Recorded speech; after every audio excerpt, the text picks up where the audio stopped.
By the time January ends, around 90% of people have already given up on their New Year's resolutions. Only about 10% actually stick with them. Most people quit because January gives them false hope and no strategy for what happens after motivation fades. We expect massive change fast and then fall apart the moment real life happens. So in this video, I want to talk about why most January habits fail so predictably and how to build habits that survive missed days, low energy, and messy life. If you're new here, welcome. I am Veronika. Here I make videos on self-improvement, sustainable habits, and creating a life you love. Before we continue, I want to invite you guys to join my free weekly newsletter called Aligned. Every week I send you an email with my personal reflections, lessons I'm learning, and things I don't always talk about here on YouTube. If you like this type of content completely for free, you can join my weekly newsletter by using the link in the description. Okay, so why do most people quit their habits in January? What happens? Why do we feel so motivated at the end of December, the beginning of January, and then by the time February starts, we quit most of our habits very quickly? The first reason is the fresh start effect. We all know that the reason why January feels so exciting is because the new year offers the psychological fresh start. We feel really inspired and energized. We want to become our new selves. We feel motivated to reinvent, to rebrand,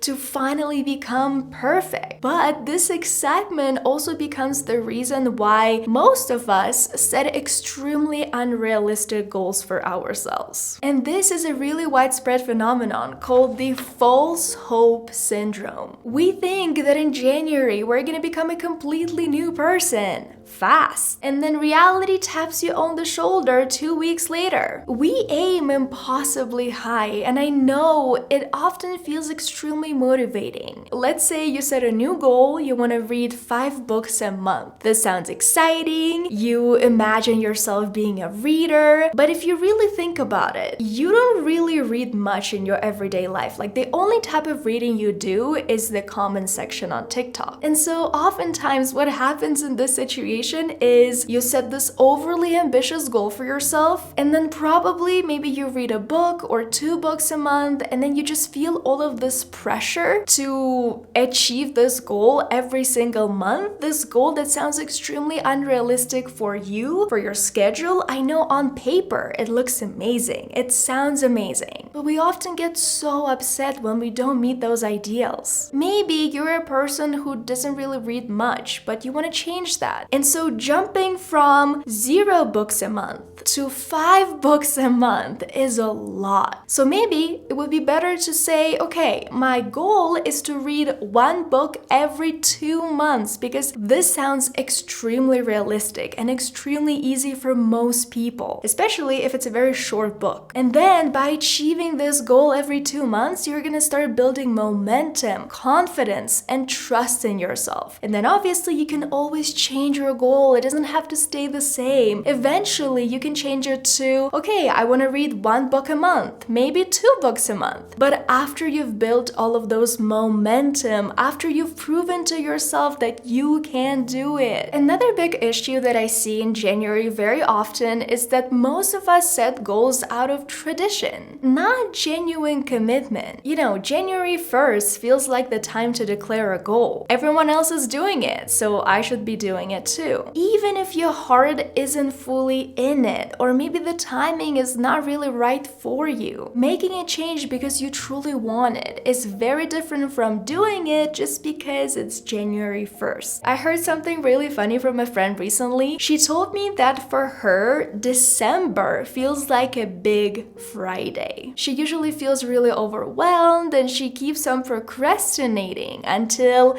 it's Monday, meaning January. If we really think about it, it doesn't really matter when you create your goals. You can do it in January, you can do it in March, you can do it in August. I found this information that says that a lot of people call January 19th Quitter's Day. It's the date when motivation collectively plummets and resolutions are most likely to be dropped. Really, you don't need to wait until Monday or January 1st to change your life. You can do it at any moment. The second reason most people quit their habits in January is, of course, perfectionism. We think that once we set all of the new habits, we have to execute them flawlessly, or we don't want to do them at all. Please don't think that consistency is the same thing as perfectionism. And most people quit exactly because of this type of pressure. They quit because they never return. Once they miss a day, they start feeling like there's something wrong with them, like why can't I execute my habit flawlessly every single time? And this is our classic all or nothing thinking that I talk a lot about on this YouTube channel. One slip up is seen as total failure. You miss a workout or you eat one unhealthy meal and then you conclude that the entire habit is broken. So you abandon your goal entirely. The next reason most of us quit our habits in January is identity mismatch. If deep down you don't truly see yourself as a fitness person, an organized person, or as a meditator, the new behavior, the new habit you're trying to incorporate feels very superficial and fragile. We start feeling this disconnect between your habit and your identity. You start forcing yourself into this habit, but you're not incorporating it into your self-image. And because of that, every time you go and practice your habit, it starts feeling like this internal battle. You're at war with yourself. So it becomes easy to abandon the habit because it's just not me. The reason why I'm mentioning all of this is to help you identify if you're setting some goals just to mimic others. Because a lot of goals sound extremely good on paper. And the final reason why most people quit their habits in January is delayed rewards. We've been spoiled by quick dopamine, and that is exactly why we hate delayed rewards. Doom scrolling on social media, online shopping, all of those things feel exciting and easy because they give us cheap dopamine very quickly. I want to share a story with you guys that still makes me smile when I think about it. One day I went to my local gym to do some bouldering, and before my session I decided to warm up and do a few handstands. And so a person came up to me and they were like, "Oh my god, you can do handstands. How long did it take you to learn a handstand?" And I told them, a year. It took me a year. The shock in their eyes when I tell people that it took me a year to learn how to do a handstand, most people get shocked. Human behavior is driven by reward. We repeat actions that feel rewarding, especially actions that feel instantly rewarding. But many positive habits have delayed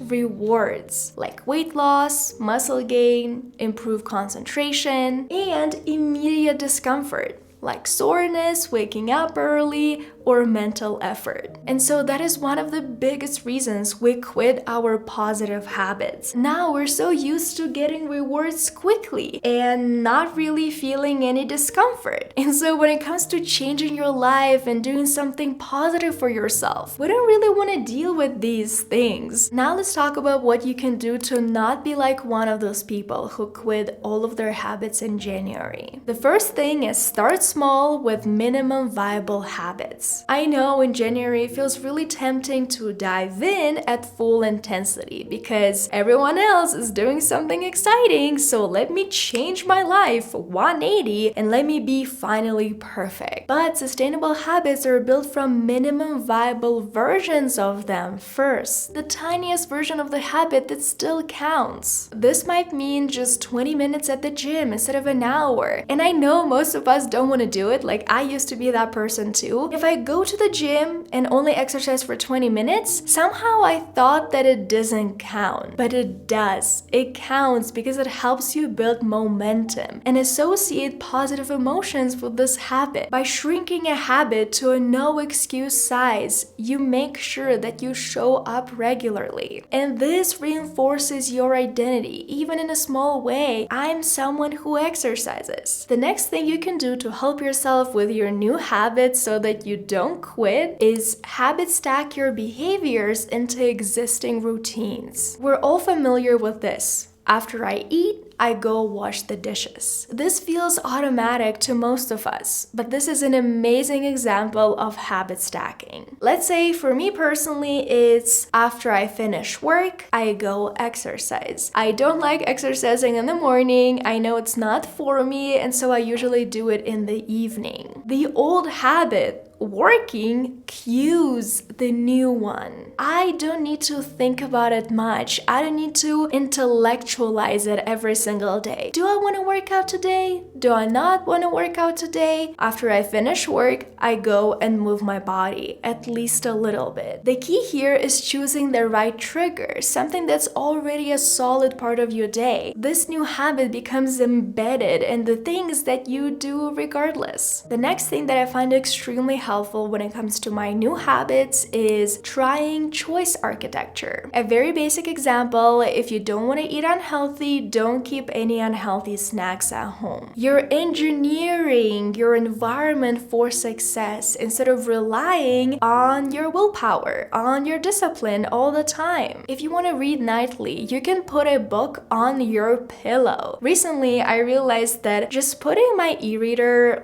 next to my bed isn't enough because I often ignore it. But when I put my e-reader on my pillow, I literally have to move it to be able to lay down and fall asleep. It makes me way more likely to think, let me just read for a little bit, for 5 minutes. And then those 5 minutes usually turn into 10, 15, 20. What we're doing here is we're trying to make the good habits easy and the bad habits inconvenient. And this principle applies brilliantly to your physical environment and also to your digital space. Like deleting apps that don't make you feel good, that distract you constantly. The next thing that is going to help you stick with your habits is focusing on who you want to become. It is so much more powerful to say, I want to become a runner, instead of saying, I want to run a 5K. Like, oh my God, I'm gonna be so impressive after running my first 5K, my first 10K, my first marathon. But in those moments, we often forget all the preparation we have to go through. When a habit becomes a part of your identity, I am a runner, sticking with it doesn't feel like it's sheer will or sheer discipline. It becomes about being true to yourself. Of course, I want to go for a run because I'm a runner and this is what a runner does. The key to lasting change is creating an identity belief, because behavior